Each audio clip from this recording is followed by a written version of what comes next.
Are we recording? I think we are. We are recording. It's showing recording there. Let's minimize that. Let's start this thing. So after much deliberation, this is what it's going to be like. Actually getting started is the hardest thing, isn't it?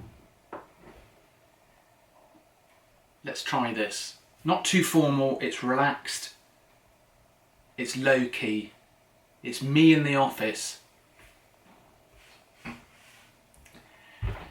Hello and welcome. Nick Jones here, Alpha Dog Behaviour, your friendly dog behaviourist and dog expert witness. What's the best way to start a podcast? Well, firstly, you learn how to pronounce it, and secondly, you just start. So I've decided today to set up the camera.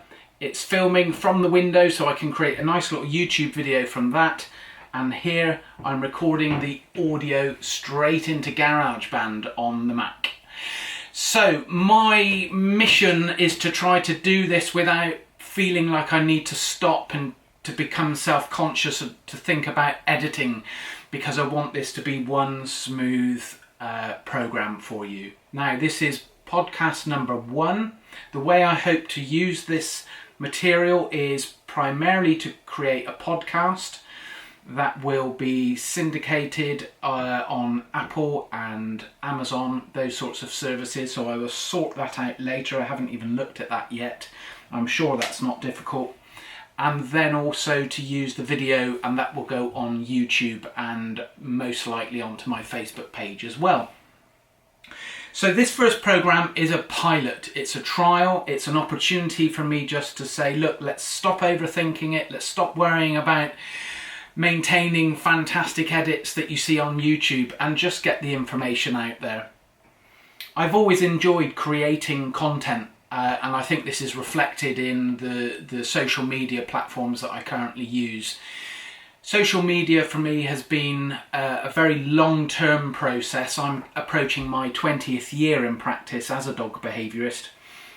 Dog expert witness, I guess that's been, it was about 4 or 5 years before I started assessing dogs formally, so that's probably more like 15 years. I have to thank my brother Andrew. He has always been the one that said, hey Nick, you need to be doing this, you need to be doing that. And at first I was somewhat sceptical and not massively interested. I remember when he presented me with my Twitter account, and he set it all up without me asking. He set me up as UK dog trainer, and I think he'd created a profile and put a few tweets up for me as well. And he presented it to me as a done deal, and at first I thought, what is he doing? He set me up a Twitter account. This was a good while ago. This is when Twitter first came out. And then actually, once I got over that, I started to look into it and to realise actually that this was good fun. Twitter, when it first came out, was awesome. I am still on Twitter, but admittedly my account is set up so that Facebook echoes onto Twitter, so Twitter is not getting any original content. But we have to be realistic about how many social platforms we can actually really address at once, and I'm trying to record video and audio on this at the same time, so that we're ending up with a slightly smarter approach rather than me having to do 2 programs. So yes, I enjoy creating content as well as my day job, which is going out to meet with cheeky dogs and their owners. And that thankfully is still very much a passion for me. And to do this work, I think, in fact, it needs to be a passion, because if you saw it purely as a 9-to-5 job, not that it is, of course, but if you treated it in that way, I think it is not a case of you getting bored, because this job doesn't allow you to get bored, but it would, I think, possibly without that passion, the emotional overload of the work would stop you from continuing, because there is, and I don't have any problem with it, I absolutely love my job, but being able to take on new cases on a regular basis with enthusiasm and some drive to help inspire the customer and to move that dog forward does require passion. And as I say, I'm pleased to still have that passion, and long may that continue. I've just turned 50, so I see no reason in the next 20 years why I would be stopping this role. So yes, I can see myself now hobbling into customers' homes as I get a bit older and still up for it. Okay, so yeah, very passionate about my role as a behaviourist.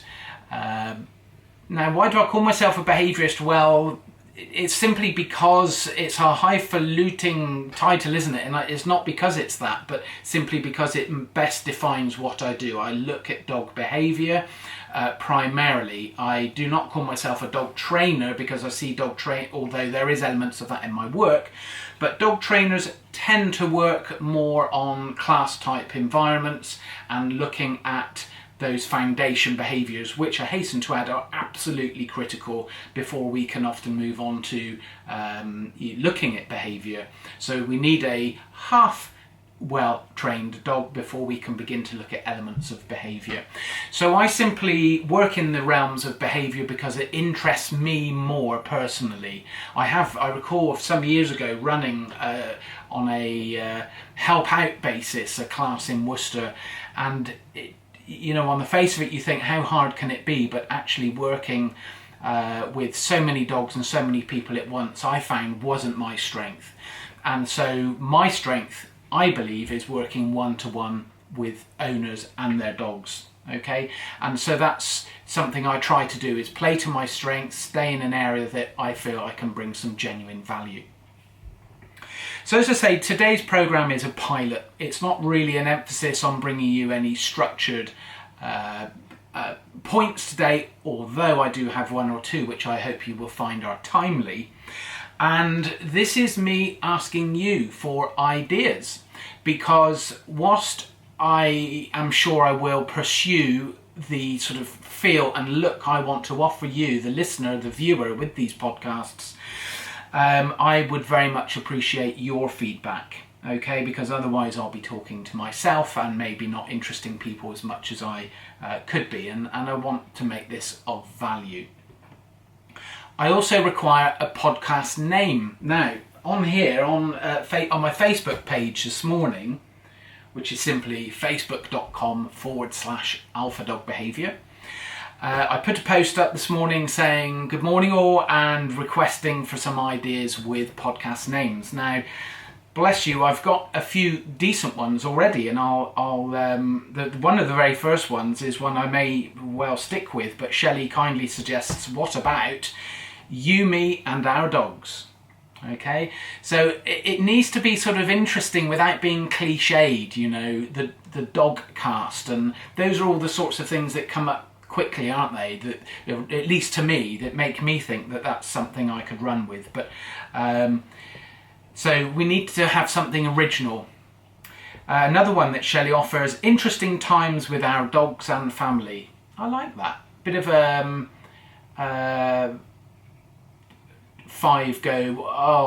will come to me in a moment.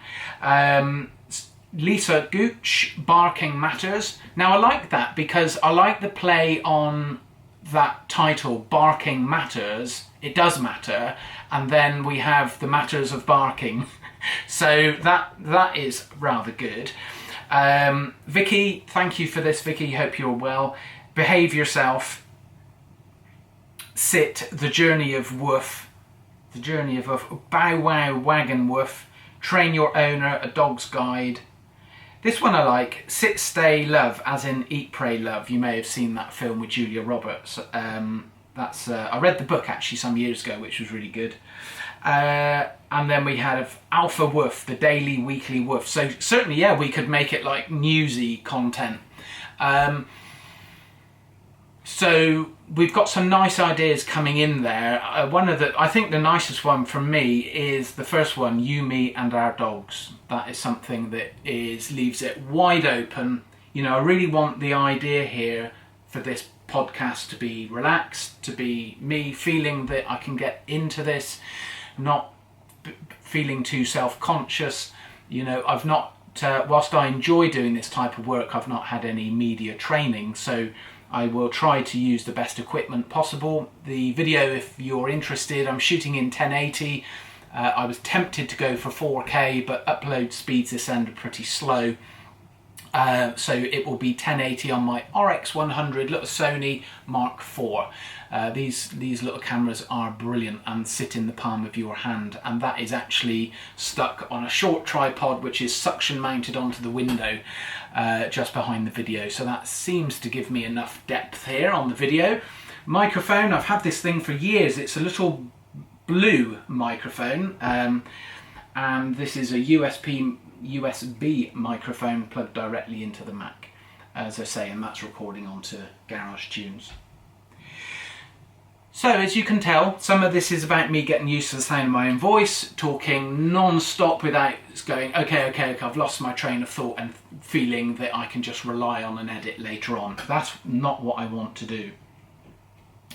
Now, in the sense of offering some content for today's podcast, I was sitting down having a think about this because I knew I'd get to this point, and to discuss that with you as well. And the date today is the 2nd of September 2019, and this week a lot of the children will be going back to school. And so this idea of going back to school will give probably many mums, because still mums are at home with their children in the school holidays, but a lot of those mums are dog owners as well. And so this week of going back to school with the kids will hopefully, for lots of mums, see a return to what you might see as your regular normal routine. So we can also then begin to think about coming back to more of a normal routine with dog walks, and also my work as well. A number of cases we've seen delays, which are quite understandable because of things like school holidays and having children around and distracting from some other work that might be on their mind at this moment. So the idea that I want to present is maybe a bit of coming back to basics. Regardless of the behaviour I'm asked to look at in my day-to-day job, I'm always very keen to ensure that we have the basics in place. Now, what do I mean by basics? Essentially, I'm thinking good manners. Is the dog calm? We're not looking to create a robot dog, but we want the dog to be mannerly enough and calm enough so that the dog can take direction. Because a dog which is overly excited and not slowing down enough, or not even able to slow down enough to take direction, especially if there is a behaviour problem that the owner is looking to address, then the problematic behaviours become much harder to address. So I find some excellent ways that I find that you can help calm your dog down, and here are some off-the-cuff ideas for you. Doorways. Will your dog sit and wait for you as you open the door? Maybe it's an internal door, or that may go on to a main front door, so that you take your dog out for a walk, and that walk is likely to either just be on a lead and straight on to the pavement, to the park, or potentially many people will be jumping into a car with their dog and then driving to the location of the walk. So whether we need to have our dog to be sitting and waiting politely, I usually open the door with my own dogs. Obviously they understand what I want of them. I open the door, count to 5 in my head, 3, 4, 5, and then once I've counted 5, because that's all we need, we don't need an excessively long delay, we can then encourage our dog to come out of the door with us with a simple okay, or come on then, or this way, a little phrase that suits you. Now this sounds, and it is so basic and it is so simple, but I'm still often struck by how many, and this sounds a bit judgmental, and I don't mean it in that way, because I'm not judgmental in my work. I hope many existing customers would confirm that. But I am surprised at how many dogs are not sitting and waiting at doorways. And you may think, well, is this really going to solve my dog's pulling, or is this really going to solve my dog's aggression towards other dogs in public? Well, in part, yes, because no solution has any singular standalone method, although some can be more effective than others, but no system has a method which is going to address it in one fell swoop. And we often end up with, as I described, this layering effect. So we may end up with, within that layer, 3, 4, 5, 6, maybe more different components that we're bringing together to bring about a solution that can work when this is enforced over a period of time or implemented. Okay, so getting your dog to sit and wait at all the doors is an essential component. That can then be extended to other sits and waits that we can carry out in the home as well. So for example, sitting and waiting before you put your dog's food on the floor. That can also be done with water. Not many people will get their dog to sit and wait before they put water down, especially if the dog is, clearly keen to drink water. So we're not making a big deal out of it, but we're just bringing these very big life essential components to a dog, such as eating, drinking, being able to go out and play. If we just put in very short, calming, slowing down elements ahead in front of them, then it can change not only how the dog looks at you and sees you and perceives you in this relationship, but it can put your dog in a calmer mindset, which then leads to your dog being more likely to be able to listen to you, and for you then to be able to press on with other elements of behaviour that you wish to address. Okay, so I'm a great fan of having a calm, mannerly dog. So we've got doorways, food, water, access to chews or treats. These are all things where we can continue to ask the dog to sit and wait just for 5 seconds. Affection, putting a very brief request in front of you, giving affection to your dog, I find can be a very good way to bring about these calming measures. What do I mean by that? How does that look? We don't want to be we're not trying to set up a formal relationship as such with our dogs, so it looks and feels like that all the time, but that we're just being mindful of little things that we can do with our dogs so that they are understanding the flow of the relationship or the structure of the relationship. And often any people that are experienced in working with dogs, whether it's training or behaviour, you'll see a lot of the analogies tend to be very consistent. That people will come up with the same sorts of phrases, but a pyramid is one which I have come across myself, and you'll see other trainers use this as well. Now, the idea of the pyramid is that basically at the top of the pyramid, if we were to imagine an image, we would have the humans, and then coming down to the lower parts of the pyramid, we would have our canine friends below us. Now, some people will start getting a bit twitchy here because they'll be thinking that this sounds or feels like some sort of domineering hierarchy. It's not meant in that way at all. It is just simply meant in an effort to portray an image that the owner, very often when I'm explaining how we might like this to look, because often rather than it being an upright pyramid where we have which is what we want to avoid really, because we can have potentially the dog at the top of the situation and then the humans below. Well, very often we want an inverted pyramid. So along the broad line along the top we have the humans and the family, and then coming down to the bottom we have in a relaxed, calm, comfortable position our canine friends. Okay, and by slowing our dogs down, by getting them to wait for access to privileged locations or being being asked to wait before we give them affection, just for that 5 seconds, remember, that can make a big difference in naturally portraying to the dog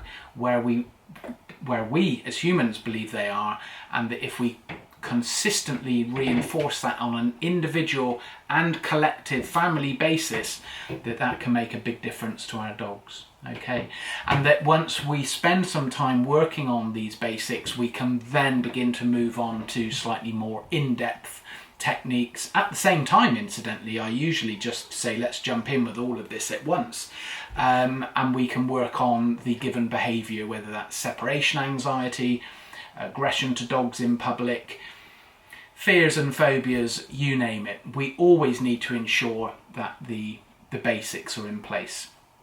Okay, so that's something I think that I would encourage you as parents.